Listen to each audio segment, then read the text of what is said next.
Hi third graders, my name is Mrs. Schultz. I'm Kinley's mom. I hope you guys are having a good day. Today I'm going to read you a story called Wind Wild Dog. This is written by Barbara Josie and illustrated by Kate Kiesler. Take a look at that cover. Isn't that cool?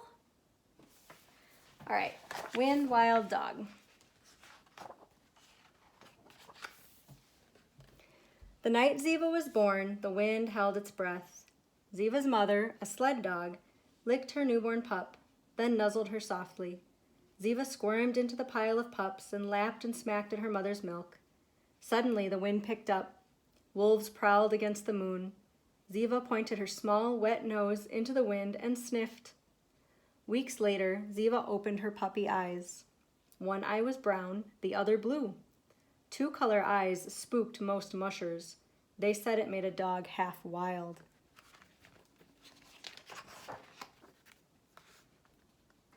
One by one, the mushers chose other pups, never Ziva. Left alone, Ziva grew skittish. Sometimes when the moon came out and she heard the wolves howl, Ziva dug at the dirt and threw her shoulders against the chain. She wanted to run.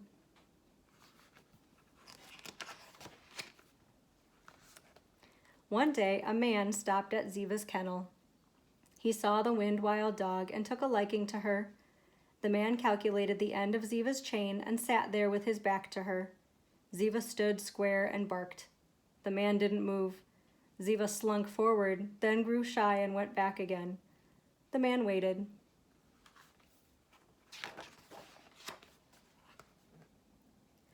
Ziva sniffed the air around the man, then she sniffed his back. The man offered her a biscuit. Ziva ate it, licking the crumbs from his hand. The man took Ziva home. The pack yapped and howled when they smelled a new dog. Ziva crouched against the man's leg, and he patted her.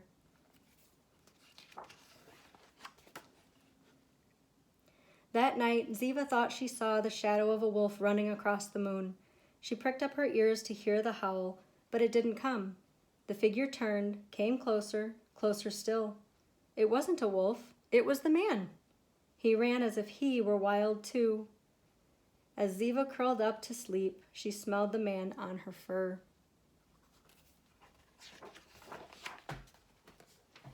Weeks passed.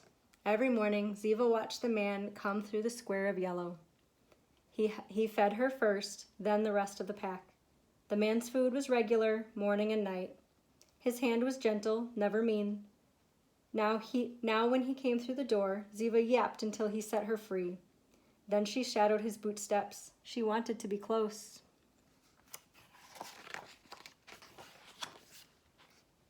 At last, Ziva was ready for training. Slowly, gently, the man put a harness on her. At first, she flattened to the ground, but he talked to Ziva with a steady voice until she grew used to the harness. Then the man tied a log behind Ziva so she could feel the pull. Ziva bounded forward. Ziva was born to pull. Every muscle thrilled to the surge, the tug, the stretch. The man praised Ziva, and she licked his hand eagerly.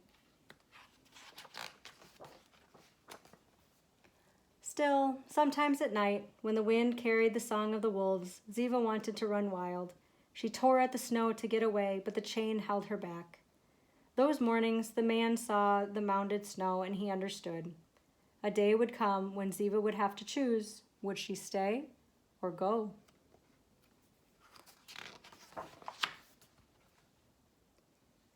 Now it was winter solstice in Alaska. Daylight was short. The wind blew across the snow, whispering, "This is the day."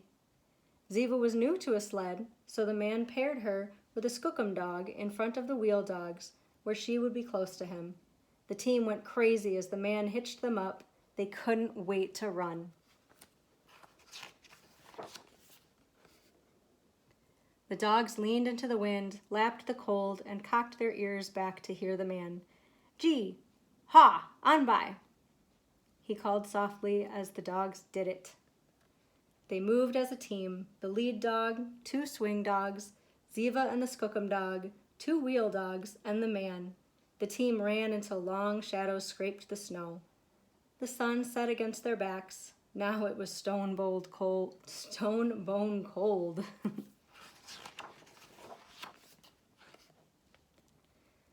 When it was time for sea wash, the man built a fire and the dogs settled into the snow around it.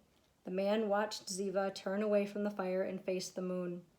And he knew. The wind howled, "This is." A wolf called, "This is." Ziva called back, "This is the night." She dug at the snow and threw her shoulders against the chain, but there was no chain. There was nothing to hold her back.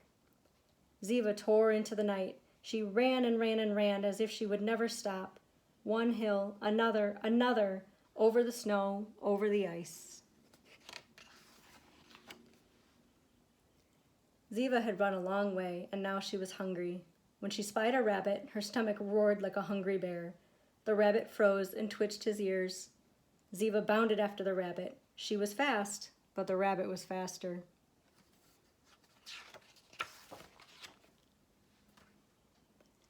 Now Ziva rested. The moon made dark shadows on the snow. The wind cried between the pine trees. Ooh, ooh.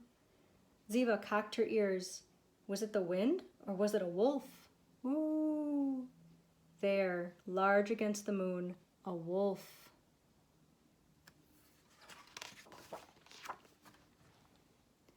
Ziva slunk toward the wolf. The wolf stepped forward. Slowly, slowly, Ziva and the wolf approached until at last they stood together. Cautiously, they sniffed each other. The wolf smelled wild, like the wind. Ziva sniffed her own fur.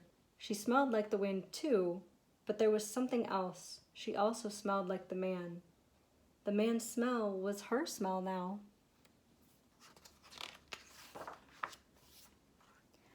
Ziva's heart pulled. The man! She missed the man and his gentle hand. Ziva worked the trail for his praise. She shadowed his bootsteps. She wanted to be close. Ziva turned away from the wolf and ran. She ran and ran.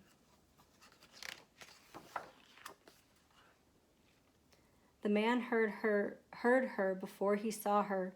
He squinted through the spinning snow, and there she was, Ziva. Tears stung at the man's eyes. So much did he love the wind-wild dog. So much did he want her to stay with him. He knelt in the snow and held out his hand to her. Ziva paused, then ran toward him. The man patted her rough and bear hugged her. Ziva licked the man's face, his ears, between the fingers of his hands. Then she curled up and settled down beside him, pointing her nose into the wind.